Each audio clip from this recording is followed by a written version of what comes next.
Hello, and welcome to the final presentation for our 2022 NetPoint GPM conference. Dr. Vivek and I are going to help take apart the PMA quantitative risk innovation. I'm going to pull it into little pieces and try to explain it a little better than if we just put it all on you at one time. I think within PMA, we're always innovating. We're working on these things for years, and by the time it's ready as a product, we're so used to it that we don't maybe explain it as well as we should to somebody who's never been exposed to it before. So that's the mission today. I'm going to run you through a slide deck to kind of explain the innovation and break apart the components. And then Dr. Vivek's going to do a demonstration of that. I got a little bit of grief in the green room before our thing because I'm wearing a bow tie today. And I wore a bow tie a few years back for a big interactive planning session. And when we started the session off, I was trying to, kind of break the ice with this group. And there were 65 people in the room. And I said, well, architects and drafts people, they wear a bow tie so they don't get stuff on their tie when they're drawing. And so that's kind of like our industry and what we're working on. And then also, referees for boxing matches, they also wear bow ties. And I have a feeling that may be more applicable for our job here in this interactive planning session.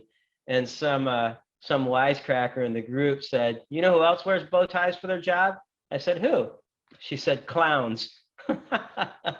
So that was the auspicious beginning of our interactive planning session, but it went pretty well. It took a whole week and we came up with a great plan. So let's dive into the quantitative risk innovation and kind of walk you through that. We'll start out with, okay. My slides aren't progressing. Oh, there we go. So we're just going to run through quickly the basic underlying algorithms in GPM and CPM, show you the difference there because that's an important part of this innovation.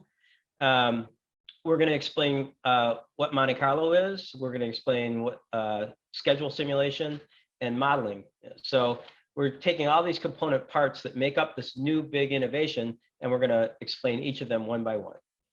So I'm Tim Mather. Many of you have probably seen me yesterday and today with Dr. Vivek. I think we get the lion's share of the airtime for the conference this year between the two of us. I've had the privilege of being engaged with PMA for over 20 years and currently serving as Chief Operating Officer of the PMA Tech Group. Dr. Vivek. Thank you, Tim.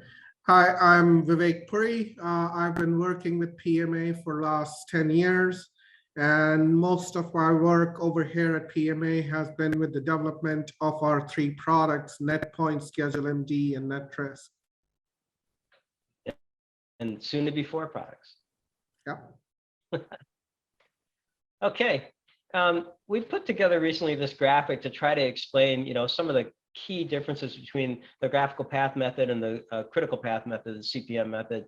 And so this circle, and I'm not going to go through each of these in this because I have slides that follow on to explain each of these, but the circle kind of explains, this is the heart of the difference between GPM and CPM. So in GPM, we have the self-healing algorithms. If you tuned into our advanced training, you probably heard about that yesterday. But basically what that means is the way that we calculate the network, if you disturb the network, let's say that you push an activity forward and it would have a negative lag, that branch of the network just corrects itself, it self-heals. So that's a unique function of the GPM algorithm. Also, in our system, critical path left of the data date is live, which means you can see criticality, you can see float calculations. That's very unique.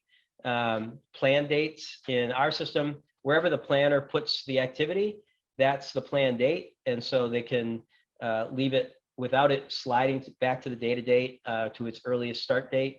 So that's very helpful in planning. And you'll see how important that is in running a more accurate risk simulation. And then late probability values, where we'll get into this in more detail later, but basically a CPM calculation forces everything on the early date and a GPM calculation does not. And we feel that particular not so subtle difference makes a much better model for simulating in a GPM world than in a CPM world. So I'm going to skip past that particular slide and go to these.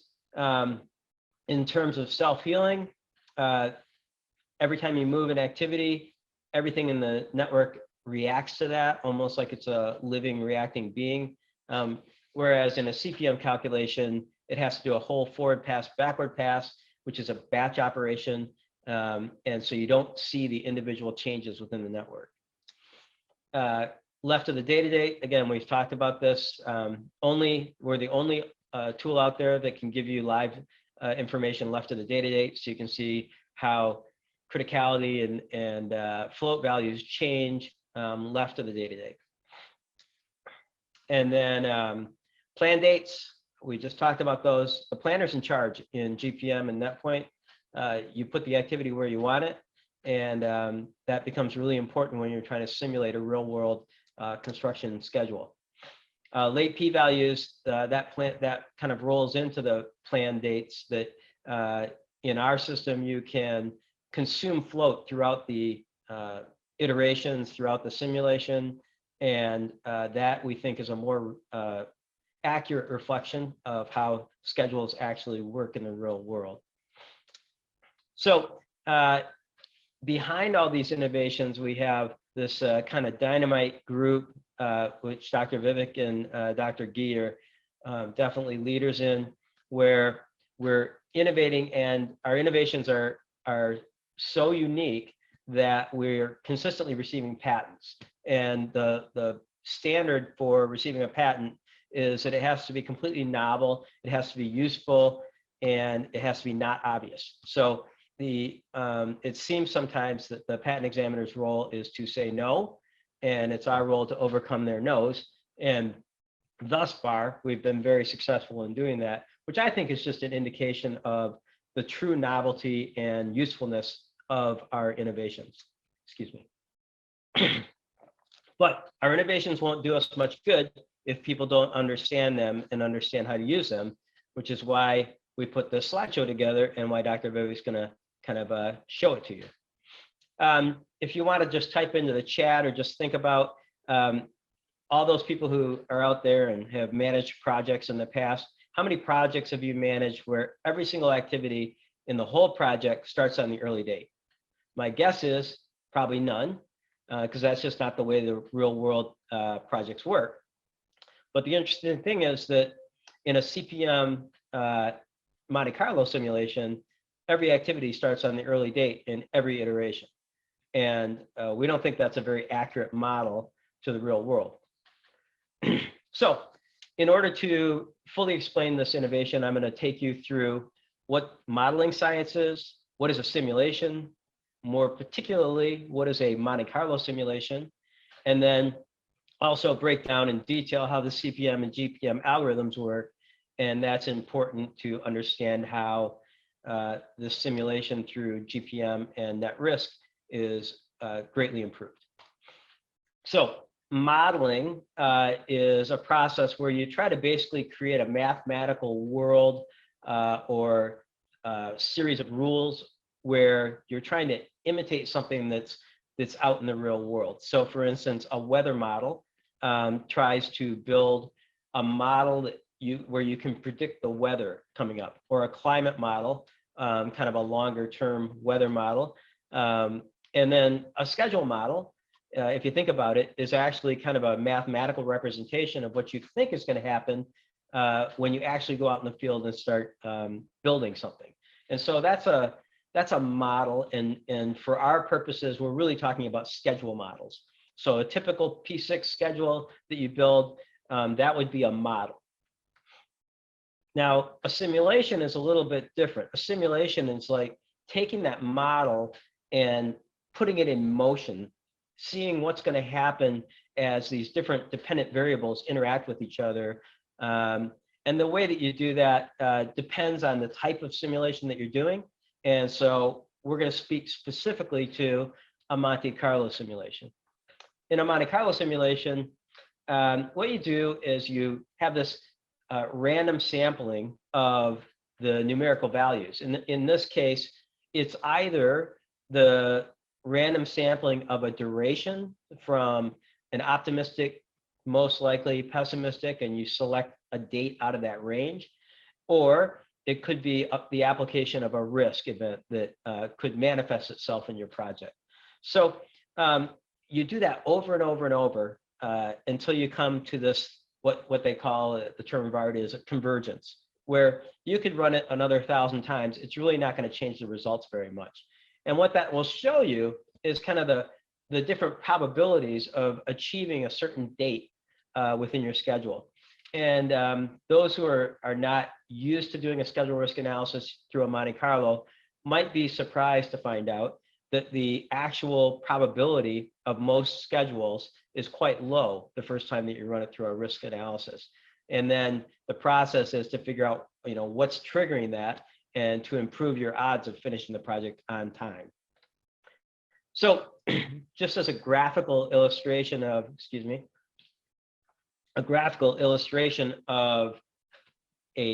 three different types of ranging. So what I did is I built a net point here. You can see I have this deterministic schedule, which is the most likely, where permits is going to take 54 days and clear site's 95. Whereas in the optimistic version, permits is only going to take 27 days and clear site is going to take 75 days. And in the pessimistic, then it's much later. And so you can see just in this graphical representation, there's a wide range of possible outcomes for the schedule. And it's very unlikely that every single activity in the schedule will be pulled as optimistic in a given iteration. But this shows you the kind of the range of variation that you can have within that. Now, when we run a CPM calculation for a network, I think most of you probably know this, you're all project controls experts, but basically you have to do this forward pass and then you do a backward pass, and through that you calculate the floats and you determine the critical path in the network. And the thing to know about this is that it is a bulk operation. You have to do the whole network each time. You have to do the full forward pass, full backward pass, and there's no kind of intelligence within that calculation. You can't stop in the middle and say, hey, where do I stand in here? You got to do the whole thing front and back, and that's the way it works. Whereas in GPM, we don't calculate the network with a forward pass and backward pass. What we do is we kind of start at the beginning of the network and we work our way through looking at an individual float chain and the durations and any gaps in between durations in predecessor and successor activities. And so what that does for you is that any given time, any given step through that network, you can actually see where you stand. So let's say, for instance, on the first iteration, that the first activity gets the most pessimistic time value selected. Well, that's going to, if there was a gap, it might consume that gap. If there was no gap, it might push the next activity further in the timeline.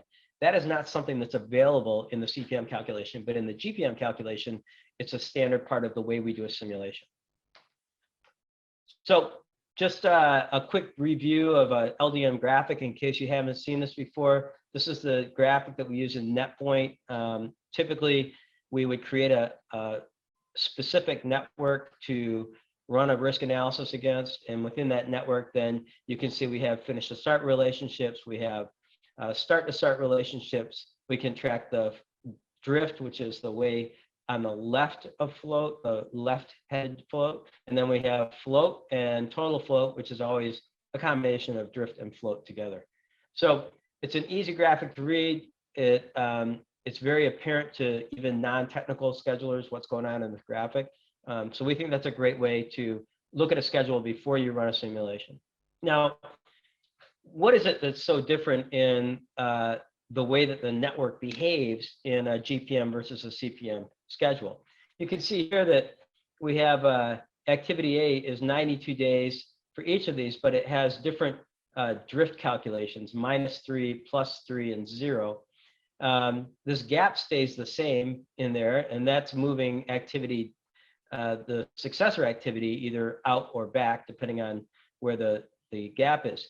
If you wanted to accomplish that same thing in CPM, the only way to do it is to constrain activity J so it can't start earlier than 11:1. And if you do that, then you can't move activity J to the left. So your choices are kind of binary in a CPM world. You can either have it on the early date or you can constrain it, in which case you lose your ability to move it left, you lose the drift. And that ability to float and drift within the network becomes important when we're running this simulation. So why would we want to perform a simulation? What we're trying to do is we're trying to take a problem that doesn't have a straightforward mathematical solution and get a statistical probability. And I think we all know that a deterministic schedule, it's just a guess. When is this thing going to finish? I think it's going to finish, in 2 years on a Thursday. Highly unlikely that that's actually going to be the final date, absolutely perfect. So by doing the simulation, what you're doing is you're creating a p-value, a probability value that you can measure against, not only at the start of the project, but throughout the project to see if your completion risk is increasing through changes in your schedule. Now, this is important because oftentimes in capital intensive organizations, the board of directors will insist before they authorize a big spend for a new facility that the planning achieve a P80 level of certainty. So a probability of 80% that the project will finish on the date that they think it's going to finish. And so imagine if that simulation is unreasonably optimistic. If, for instance, every single activity starts on the early date in the simulation, but that's not the way it is in the real world, that would mean that the board of directors is making a decision based on overly optimistic input from the project controls team. And it's often the case in our world that projects do end late. And so this may be part of the reason that we're just overly optimistic in our simulations. So just to recap, every CPM Monte Carlo is based on early start dates only. If you apply that to a network to get an answer, you're basically going to be way too optimistic. The other thing is that within a CPM calculation, there's no step-by-step intelligence as you work your way through the network, but in a GPM calculation there is, and so we can make adjustments and rules changes within the simulation based on how the simulation is progressing. It's almost as though you're doing as-built schedule each iteration, so you can see how the network is evolving step by step. So that is how basically a GPM algorithm can improve the simulation through a schedule model, because it is reacting to changes and it can float and pace and consume float throughout a simulation, which a CPM calculation cannot. So floating and pacing, floating is where you have a great deal of float in particular activity in a particular iteration. You can float that forward. You can consume some of that float, which is typical in a project. Pacing is a way of linking two activities so that if one activity is delayed, the other activity will delay along with it. And so that's very helpful because that also happens in the real world. Neither of those are available in a CPM simulation. So what does that get us? Well, this is a typical outcome from simulation. This is showing the probability P85 date, and that P85 date is 10-3. So this is a regular like CPM based simulation. But if you were to run it on its upper bound, which is to say use up all the float in the project, which is not that unusual for the float to be consumed during a project, well then your date changes. Your 10-3 date is 35%. That's a big difference in terms of completion probability. You went from 80 to, was it 80 or 85 to 35, which is a pretty startling difference. And another really neat thing here is that it doesn't have to be all or nothing. in our system, you can have any range between the early or the late. And you can see here, you can actually compare. So what we've done here is the red line is showing everything's early. Our P85 is 10.3.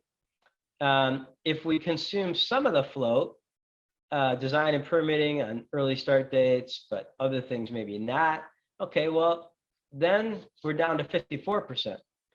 And if we use all of our float, well, then we're down to 35%.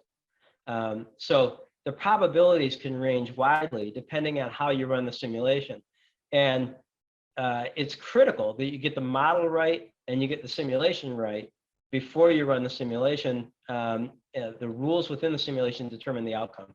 So we think that the GPM enables much more accurate real world modeling capability and simulation capability, which is not possible without using ours. So just to recap, good models reflect the reality of what you're trying to model.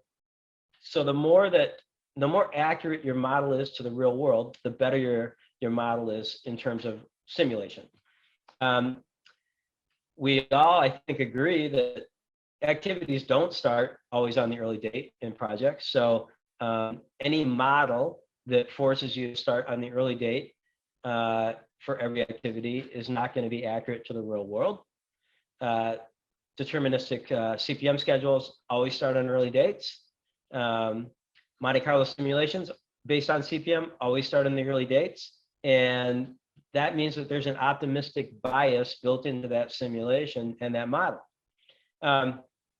GPM networks don't require that early date, so they're more accurate in terms of how real projects evolve in the field. And the same with the floating and pacing within a Monte Carlo simulation using net risk, using GPM. And so GPM and net risk just actually create a more accurate simulation and model to give you a better answer about the probability of completion on your project. This is going to be available for download, and I just put in some citations. And now we're going to switch over to Dr. Vivek, and he's going to demonstrate in net risk some of that functionality that I was discussing. Thank you, Tim. Let me share my screen. Okay. So thank you, Tim, for that exciting look into the innovations that have come through PMA over the last years. And we are excited about them equally because we continue to work on those innovations, continue to add them into our tools and products so that they give our customers that advantage that they need, the value that they need from the tools they use. And today I'll present some of these innovations that Tim went over. I'll focus more on the innovations on the net risk side rather than the ones for net point, which you have come to know over the last years as you have used net point more. So for my net risk demo, I am using a simple schedule model. So this is a simple schedule, about 35 tasks, some hammocks to kind of collect cost and things like that. I have imported that schedule into net risk and have already populated some duration uncertainty. I have some cost uncertainty over here too. I do have some floating and pacing model in floating and pacing being modeled over here too. And floating and pacing originally was introduced in net risk with the first version, which came out in 2013. But since then, we have had so many good questions from our users, from our consultants, that we have tried to answer to make this feature much more valuable to how to use it, when to float, why float, and all of those. And I will kind of demonstrate some of that today. And then I also have within the model a couple of risk assignments a couple of risks being defined. They're assigned to different tasks with schedule and cost impact.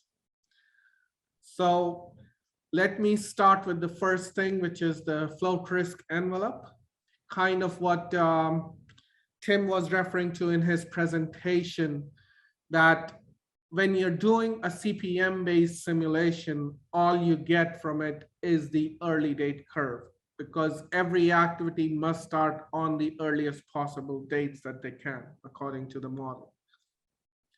But that is hardly ever the case. It's a common scenario in projects that things get delayed. They get delayed maybe because the activity has too much float, or maybe there is resource restrictions or resources aren't available. So there could be many different scenarios in which a project manager might decide to delay the start of an activity. And if we are, means none of the other tools allow you to model that, but NetRisk now does through the floating interface. So over here on the simulation tab, NetRisk allows you to run 3 different kinds of simulation. One is a simple simulation, which is similar to what a CPM tool does. You calculate, you run the simulation, it will go through the number of iterations you specify and come up with results like the completion distribution. You can also run a risk priority simulation by checking this box over here.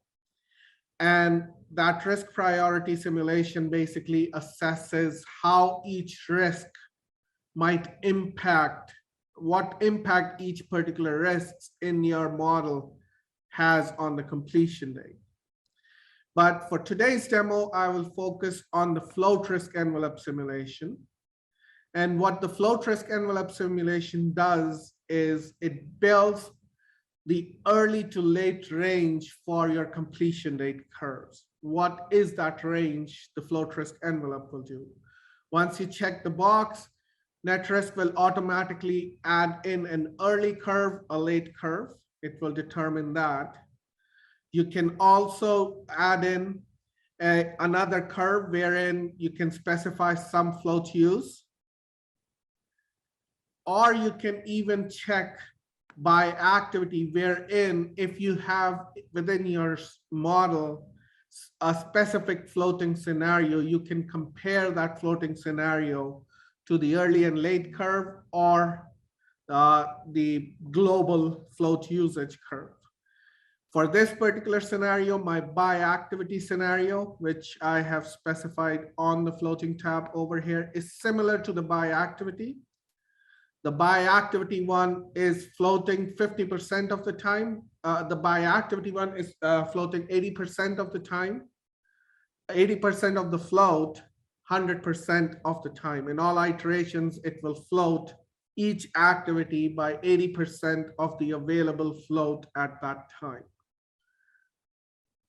So once I have set that up for my simulation, I can just go click run. In the interest of time, I have already run that same simulation set over here under float risk envelope. I see 4 different simulations that were run with 50% float use, with 80% float use, and the early and late curve. So let's go and switch over to the results tab to see what we get. And when I switch over to the result, yep, sorry, go ahead. Just to clarify that, it can float to that 80% based on where that step in the iteration in the simulation. So yeah, so depending on what, go ahead, sorry. Yeah, so it will float 80% of the available float. Available float being the float that is available to the activity at the time when it is about to start. So if in real world, there were delays of that path where the activity is, then it is likely that the float for the activity increased. So that increased float value will be used and not the deterministic one to determine how much it will be floated. Or it could happen that everything around it was more optimistic, everything happened better than what we had planned. and thus the available float for that activity now is lesser than the deterministic scenario. And in that case, that new float is used at that point. And that's a special feature of Yeah. the way that we calculate the network. That couldn't be done in another system, right? Yeah, so the batch processing that other CPM tools do not have that capability. The way net risk actually runs the simulation, it is a progression of time that actually happens. So based on the progression of time and how things are changing, we can actually make decisions based on those changes that happen in your schedule. Just like Okay. you would in a real project. Yeah, just like the real world. Use the most current information, not what was planned 10 years ago. Okay. So over here, I switched over to the results tab. Net risk now has a new chart type called float risk envelope. And over here, it is now showing me the 4 curves that I just ran for. And one thing we see right off the bat, kind of what Tim also showed, on the early date curve, my 11.2 was the P80 date for the early date. This is the date you would have gotten if you would have run a simple CPM based simulation. So my P80 date would have been November 2. If I was just floating 50% of the available float, but all activities, that float value would have dropped, that P value would have dropped to P65 for November 2. And if I were actually looking at the late date curve where I was using up as much float available at any point all the time, that P value would be P10. Yeah, this is a more extreme kind of scenario. No rational project manager might ever use that, but that is kind of the worst case scenario. And so what this curve basically is saying that, yeah, in the real world, you will be somewhere in between that. And I can model my floating behavior. In my case, I have modeled it with this red line, which is 80% of the float use. I can even go in and model a more specific scenario where I can pick in activities that I say, okay, I want to float a particular set of activities and by a particular amount of float. I could provide a distribution and have a more specific scenario in that case. So that would give me where do I lie along the plan. And I would like my red line to be as close to the green one and as far as away from the purple one. So this is just a 1-year schedule. In a 1-year schedule, 1-year duration for the schedule, my P80 can vary from November 2 to 12/7. You are losing a month. You have a variation of a month wherein you are. So picking a P80 date of 11/2 as your project completion date would not be the most prudent answer. It is somewhere within that range. And based on how you are expecting things to be floated, you can come up with a better answer of what that P80 date should be.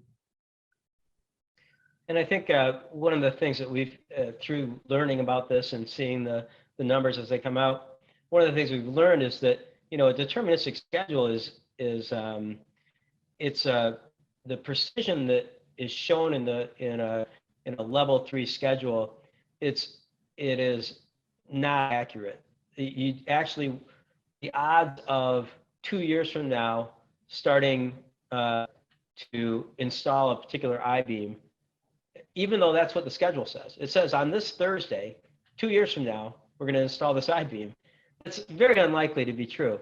And you're much better off looking at a range of probabilities rather than going with a deterministic answer, because you're making it up. I mean, it's not necessarily accurate. Yeah. And it is quite evident in this schedule itself. If you look at the deterministic end date, it's 9/10, September 10. September 10 doesn't even fall on the curves, any of the curves, not even the early date curve. I had a 0% chance of finishing this schedule according to that plan by that date, because of all the risks that there exists, everything that can get pushed later, everything that can go wrong with the schedule. So the other thing to really understand about these simulations is that these are kind of dependent variables. So, you know, it's like that old thing about butterfly flaps their wings and then the weather changes someplace else. A small change someplace in the network at the wrong time with the wrong follow-ons can change your critical path. That's part of the process of going through these risk analysis. Say, okay, what am I not seeing that could go really wrong here? And this will help you understand that. Yep. Yeah, exactly. So this float risk envelope was recently added to net risk, even though the actual concept of floating was introduced in version 1 of net risk back in 2013, like I mentioned.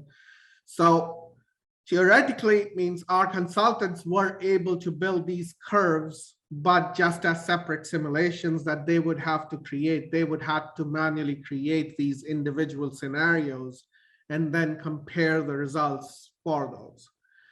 So one question that came up from our users and our consultants was, okay, I do understand that if I float tasks, it will have an impact on the risk that I have in the schedule. So how do I do a better job or make a better decision on which activities should I float? And to answer that question, we went back to the drawing board, started to think about what could be a way to tell that, okay, a particular activity is a better choice to pick for floating. So, and if we were looking at just the deterministic schedule, we might say total float is what's telling us, right? Or the float available is telling us what can be delayed, right? So if an activity has 30 days of float versus another activity that has 50 days of float, it might be a better choice on the deterministic plan to pick the 50-day float task to be floated because it has the most flexibility to be delayed. But now when you introduce any stochastic nature to your model, the possibility that the distributions on the activities could be different. Maybe the activity that had 50 days of float does have a big risk on it, which could delay the overall project by, let's say, 100 days. Then that choice becomes difficult at that point. Whether should I pick the 30-day float or the 50-day float activity?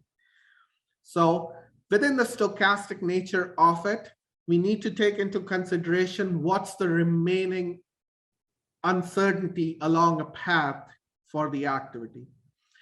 And to kind of quantify that, we came up with the concept of safe float. And you can now go in NetRisk and use a safe float chart, or you can even see the safe float populated on the table itself. So I can go in over here and add a column for safe float in days and date. So I would plot, let's say, a P80 safe float start date. I do have that, and a P51. And then I will plot P80, not plot, but show my P80 safe float and P50. Okay, I can take off some of the columns over here so it makes it a little more clearer. So I have P50 and P80 safe float days.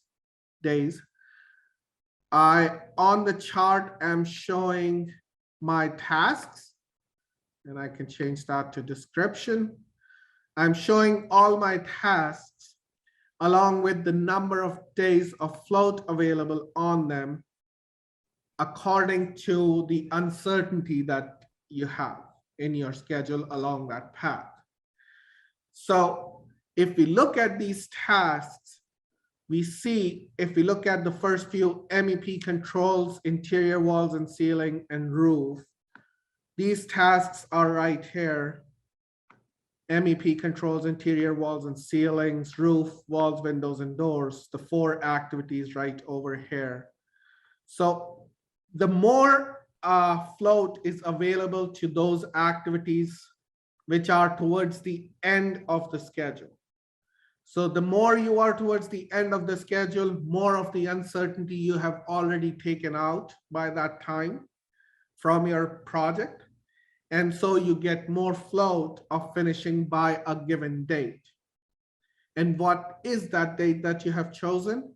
In this case, you have picked the P80 date for your calculations from this dropdown. So we are calculating our safe float to the P80 completion date of the project. What we also see, all of these activities which are towards the start of the project, which is SD set, DD set, building permit, permit set, all of these are towards the beginning. So if you delay any of these tasks, there is still a lot that can go wrong with your project. And so it's better that you should not delay things towards the beginning of the project, but it might be better if you do it towards the end. And we might have, as project managers, you might have known that forever, but this is a more quantifiable way of kind of confirming that understanding that, yeah, if you start late, there is a very high chance that you will be late at your project. But if you start working on your project as planned early on and minimize delays early on, your life will get easier as you go along the project. So safe float over here basically gives you like a relative thing to total float for deterministic. So safe float is allowing you to say, okay, it will be good to, it would be fine if you want to delay MEP controls activity by this much. And by this much, it really means from the early start date, which is the deterministic early start date. So to give you an idea of what means, so you don't always have to make that calculation, it also provides you what that date is. So if we were looking at MEP controls, whoops, I want MEP controls. So that is this task over here at the P80 date for, you should start this task before August 7th, and you should be fine. It should not impact the project end. If you delay it past this date, then there is a possibility that you are actually delaying the project end beyond the date you selected. So it gives you an idea of where it would be fine. So if you have multiple tasks which are competing for resources, you can use something like safe float to compare against them and make a better decision as to which one should you float rather than relying on deterministic total float for making that decision. Okay. That's great. That's great. So that's taking into account the other variability in risk further down that float chain. Yep. Yep. All the uncertainty that can happen, everything that can go wrong along that chain after that task, it's taking into account all of that to come up with that date by when you should start that task to avoid the delay. Okay.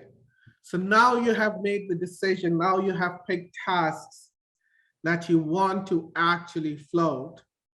So at this point, maybe you want to go back into the ranging tab and say, okay, rather than a more global change like that, global floating scenario like that, I might want to go into each individual task that I want to float. And then I want to go and modify their floating behavior to see what the impact could be. And I go into MEP controls. I say, okay, maybe I'll not float all the time. Maybe likely I'll float 75% of the time to kind of account for that there is a possibility that there will be delays elsewhere. And then maybe I will not float 80%. I could, instead of a constant distribution, I can give it a normal distribution, and I will say, okay, I will use up somewhere around 10% to 40% to 60% of the available flow.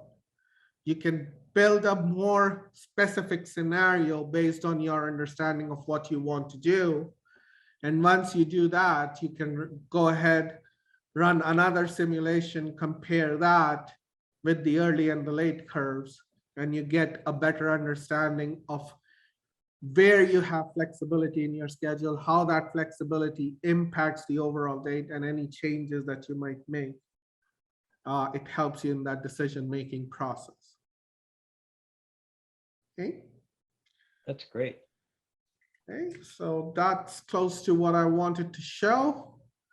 Any questions at this time? I think Zoe does have a couple questions lined up for us. Yes, I have a few questions. So question number one, after the initial risk analysis, how often do you run the analysis again as working conditions change? So I typically am not on the consulting side of the business, so I would try and defer it to them to be the right persons. But from my experience, there have been projects that our consultants have worked on where they have gone back and our clients have done risk updates every few months, if not every month. Whenever the progress is updated, they would kind of do some sort of risk analysis or risk update as to what's happening.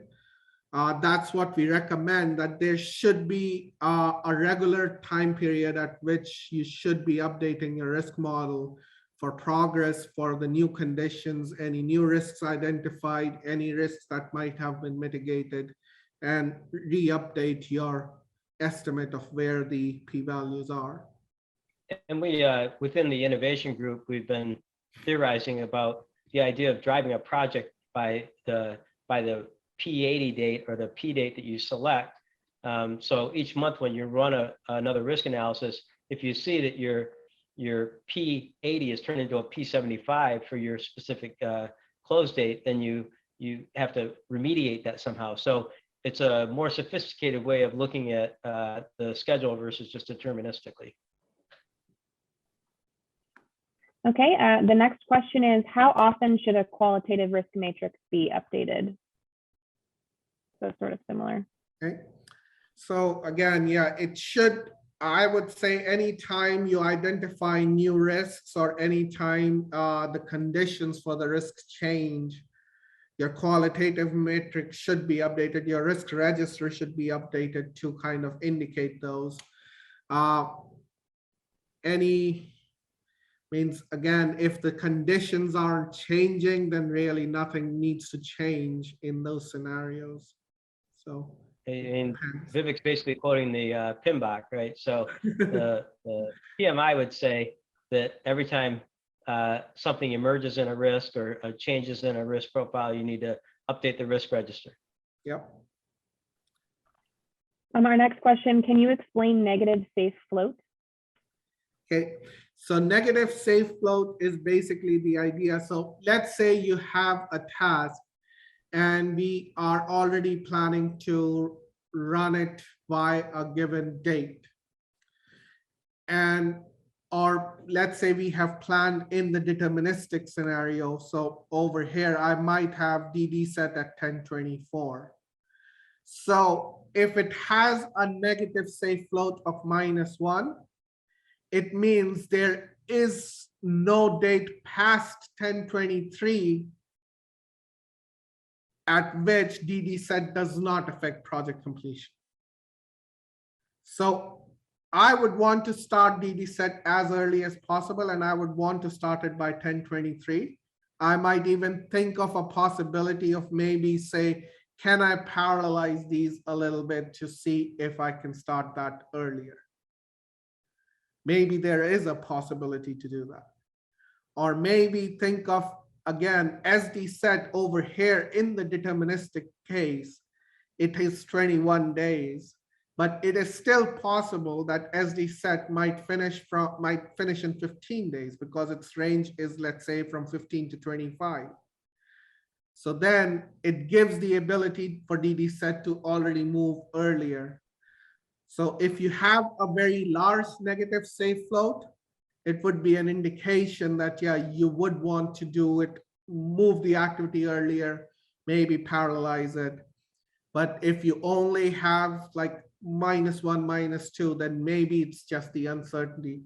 At that point, it's up to you if you are willing to take that risk to say, okay, if these things go early, that's fine. I would not have to worry about it. My DD set would start earlier anyways. A very pointed follow-up. Can a CPM simulation calculate safe float? So CPM simulation, no, because like I was mentioning, the current tools, at least I'm saying, the current tools cannot because of how they actually simulate your models. The way they simulate the models with CPM algorithms is they come up with the durations, they come up with the risk impacts, which basically give you net durations for each task, and run a single forward and a backward pass. So like I mentioned earlier, how net risk actually goes through simulation is it actually progresses time. So it will say, okay, the first thing that's happening, SD set is going to start. Once SD set finishes, then DD set will start and BOD process equipment will start. And any decisions that need to be made at that point can be made based on the float that is available after SD set has completed. So SD set might have used up more float, it got delayed, it used up too much duration, so DD set has lesser float, or BOD process equipment has lesser float. So it just cannot float at that point. Or maybe SD set finished early, it finished in 15 days. So now suddenly DD set has 6 days of float, which it can be used to delay itself. So these kinds of decisions can only be made once you progress time as it would in real world. And you get these distinct points in time where you can make decisions based on progress till then, which CPM tools currently don't do. Okay, I believe this might be our last question. Sometimes we see a contractor start an activity and then divert resources to somewhere more urgent because the work in question has available float. Do you think that sort of risk should be included in floating or pacing or in duration ranging? Yeah, I would say that's more of a floating or pacing risk. So NetPoint currently does not support interrupted activities, and neither does NetRisk, but it's still easy enough to model the behavior that you're describing by just splitting the task into 2 parts. So if you split the task into the initial part that was started and then completed, and then the remaining scope as a second activity, you can still model it with floating and pacing, the exact scenario you're representing. All right, I think that's all we have. Thank you very much. Great. Thanks everyone for participating in our 2-day conference, and all the information will be posted online. You can review it, send it to your friends. Makes great stocking stuffers. So great. Thanks, and we'll see you next year. Thank you. Thank you for the wonderful questions and being here for us.